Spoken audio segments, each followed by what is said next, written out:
কোন কলেজ বা ইউনিভার্সিটি আপনারা? BF Shaheen college, Dhaka city college. আচ্ছা, আমরা জানি যে বাংলাদেশ না বা পৃথিবীর সর্বোচ্চ দুর্নীতিগত ক্রিকেট বোর্ডের মধ্যে আমাদের বাংলাদেশ ক্রিকেট বোর্ড হচ্ছে 1 নাম্বার। তো আমাদের যে ক্রিকেট ব্যবস্থাকে ধ্বংস করে দেওয়া হয়েছে আজকে 10 বছর কিংবা এর চাইতে বেশি দিন থেকে আমরা বাংলাদেশের ক্রিকেট থেকে কোনো ধরনের সুফল দেখিনি বা পাইনি, কিন্তু আমরা নন স্টপলি তাদেরকে সাপোর্ট করে যাচ্ছি, ভালোবাসা দিয়ে যাচ্ছি, কিন্তু তাদের ফিডব্যাক শূন্য।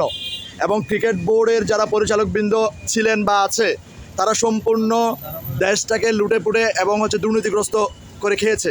তো এই ক্ষেত্রে আমাদের ছাত্র সমাজ যারা আমাদেরকে দেশটাকে স্বাধীন করে দিল, তারা স্বাধীনতার পরবর্তীতে এই লুটপাটকারীদেরকে, এই ক্রিকেট বোর্ডকে নিয়ে আমাদের ছাত্র সমাজ কী করবে? তাদের চিন্তাভাবনা কী? তারা কি এদেরকে ছেড়ে দিবে, মাফ করে দিবে, আবার তারা লুটেপুটে খাবে, নাকি এটাকে কি করবে? তাদের তরুণ সমাজ এবং যুব সমাজের প্রতিক্রিয়া কী?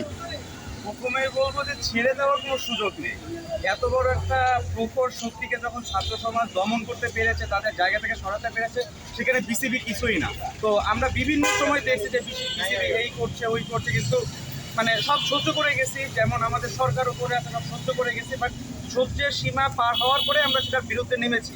এখন যখন সরকারের পতন হয়েছে, অবশ্যই বিসিবির পতন হবে, এবং এইটা করার জন্য ছাত্র সমাজ যতটুকু করা দরকার, আমি অ্যাজ এ স্টুডেন্ট আমি সর্বোচ্চ চেষ্টা করবো। শুধু আমার একার চেষ্টা হবে না, আমি যতজনকে পারি বা যেভাবে পারে এইটার বিরুদ্ধে আমি যতটুকু পারি আমি চেষ্টা করব। অবশ্যই এটাকে করতেই হবে। এখন আরেকটা বিষয় হচ্ছে, আমাদের জানা মতে অলরেডি অনেকেই হয়তো দেশ ছেড়ে পালিয়েছেন, যারা হর্তাকর্তা।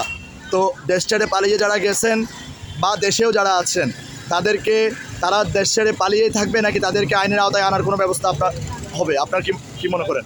আই থিঙ্ক যারা এসব কাজের সাথে জড়িত ছিল সব কিছু সবাইকেই আইনের আওতায় আনা উচিত।